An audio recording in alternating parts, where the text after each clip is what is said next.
What's going on, YouTube? Let's have a conversation about stocks today and why the average person should avoid buying stocks. Now, here's the thing, if you can do your due diligence, you can do all the research, and you can do everything so you can be successful for being a stock picker or a investment for you, okay, buy individual stock. But the average person should not buy stocks individually. That only 1% of traders make more money than FDs. 99% of them are not making any money. The excitement is your enemy. A lot of times we end up investing in exciting concepts. Making money and excitement are two very different things. Real investing is very boring. Like if you look at Warren Buffett, there's this stock of Coca-Cola that he had for 40 years. It's not exciting, it's boring, but it made a lot of money for him. And the main reason why is the data that shows on what happened with day traders. And if you did not know, the average day loses considerable amount of money. About 80% of them lose money the first year. And this especially emerging costs. So failure rate could go as high as 95%. And only 1% of day traders, according to Money Zine, is successful consistently. So guess what? The average person should not be doing stocks because they're treating it as gambling, and it is not a way to become a successful investor. There's things that you need to look at to become a successful investor like Warren Buffett and the knowledge you need to obtain. And here's the thing. When I started investing in stocks individually, I'm proudly to admit that I lost money. But I used that as a learning curve. I thought day trading or trading stocks was the best thing in the world and I could make a ton of money off of it. And I was wrong. And I'm trying to help you not make the same mistake as me. And here's the reasons why I tell you not to buy stocks, but buy ETF, mutual fund index that are low cost, that you do not have to do much research. Besides, are they doing good? Are they making money? Because you don't have time to pay attention to stock all day. You don't have time to do all this other research that needs to be a successful day trader or even pick stocks for long term. There's too much involved that will cause you to fail. Now, let's go over the key reasons why the average person may be a disadvantage. And the first reason why is insufficient knowledge. Understand that stock market involves complex concept and terminology that can be intimidating, and without time and dedicated research for individual stock, many people are at a disadvantage compared to a well-informed investor. You need to understand, if you become an investor, you just don't want to just pick random stocks that you think that might do well because your brother says so. And this is the thing that I failed at the beginning. What was your worst trade and what lessons did you learn from it? I learned nothing. I didn't learn anything for the first 2, 3, 4 years. That's because we don't. We fund our accounts, we have a well-paid job, but we're on this never-ending repetition of blowing up accounts, coming back, blowing up accounts, coming back. It's the proverbial zigzag. But at some point, you grow tired of the zigzag. You grow tired of the drama. I thought these penny stocks, according to the news, according to Reddit, were going to go big, the next Amazon, and I lost my money. Yes, you don't lose money until you sell, but once it hit a loss of 75%, it's a loss. I just cut it and say, hey, I learned from that mistake. And that's the first reason why your average person is disadvantaged in the stock market. And the second reason why is emotion. You are very susceptible to emotion. The fear, the greed, often drive poor investment decisions. If you're emotional about investments, you're not going to do well. I mean, facts are facts and reason is reason. And you can develop all these attachments or angers or whatever about your stock. I mean, you may love the ones that go up and hate the ones that go. That's crazy. I mean, the stock doesn't know you own it. You may have all these feelings about the stock. The stock has no feelings about you.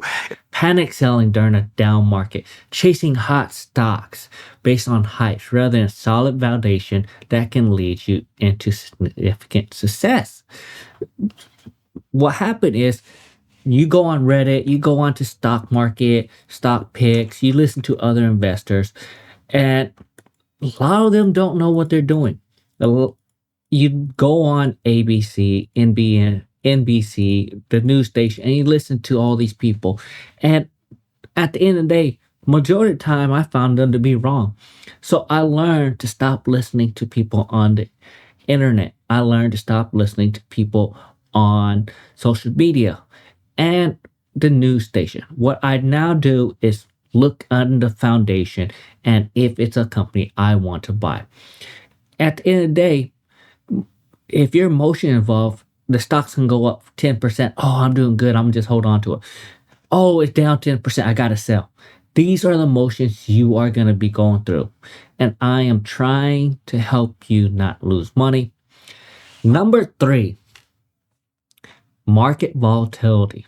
Stock market prices can fluctuate dramatically due to economic event, due to company performance, or global crisis. This is unpredictable and can lead to stressful investors with a low risk tolerance, leading to bad decision. I've seen it over and over again. Something happened in China. One of these stocks drops because they get supplies from China.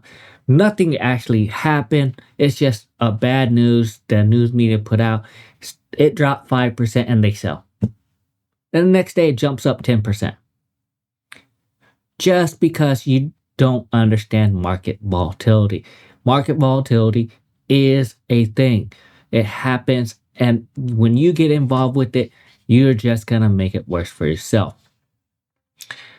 The second or the fourth thing that why the average investor shouldn't invest in stocks is shorter investment horizon. Stocks are most effective for long-term investment, and this is what the study shows, and it has an unintended bias for upward trend over the years. However, people want money now. They want short-term gratification. They don't like the downturn. They don't like all this issues that the stock comes. And over time, the S&P averaged around 10 to 11% return year over year. And no one can time the market. Warren Buffett can't time the market. You're not going to be able to time the market. And this is the thing you have to think. Investment in the stock market is long term, and a lot of people are not ready for that. They always think short term. Number 5, vulnerability to institutional trader. So, institutional trader are the big key players. Individual retail investors have less thorough research and fewer tools compared to the institutional. You got less information compared to these big companies at the end of the day. The rise of higher frequency trading and other algorithms can cause rapid volatility price changes. And this is something the small retail investors cannot do. You just don't have that information available to you. You can pay for it and pay a lot of money to get there, but then you're paying a lot more money to an investment that you might not get the same return. And number 6, you have high interest debt. For those who carry high interest debt, such as credit card balance, generally it's more financial sound to pay off your debts first, then invest in the stock market. Yes, because the stock market is not a guaranteed return. But you know what is a guaranteed return for the bank is you having a balance on your credit card and you paying 20 to 30% on your credit card. This is something you need to avoid. If you're going to throw money out the door, hey, give it to me. Give it up for a good cause.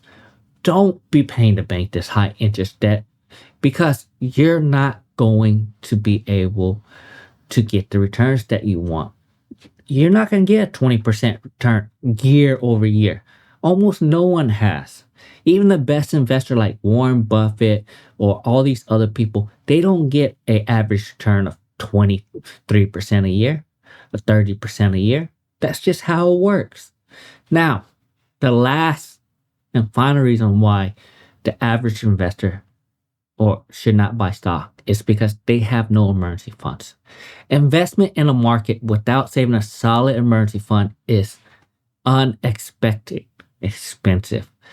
A job loss, a medical expense, a risk, a crisis that could force you to sell your stocks. And when you sell those stocks, you have to pay income tax on it. You have to, if it counts, if it's in a 401k, you might have to pay penalty. There's all these things that you're going to have to pay if you're selling your stocks. Stocks are good for you, but if you have it less than a year, you pay more on capital gains than you do if you hold the stock for a year. And you don't want to be put in a situation where you're paying more for a stock than you are making from it. Yes, it can go up 5%, but if you sell it in a day, you have to pay capital gains on that. So those are the reasons why the average person should not buy individual stock. Now, if you're going to do your due diligence, you're going to do your research, and you want to get in it, it's a great place to be in if you're a long-time investor and you don't want to pay the fees. I understand that. But the average person, remember I said average, is not going to do due diligence. They're not going to do the research on the company, and they're just going to go with the hype. That's why I recommend the average person, guess what? Buy an ETF, index, or mutual fund because someone else will do the work for you and you pay a small fee. That's all I got for you. Like and subscribe to my video, and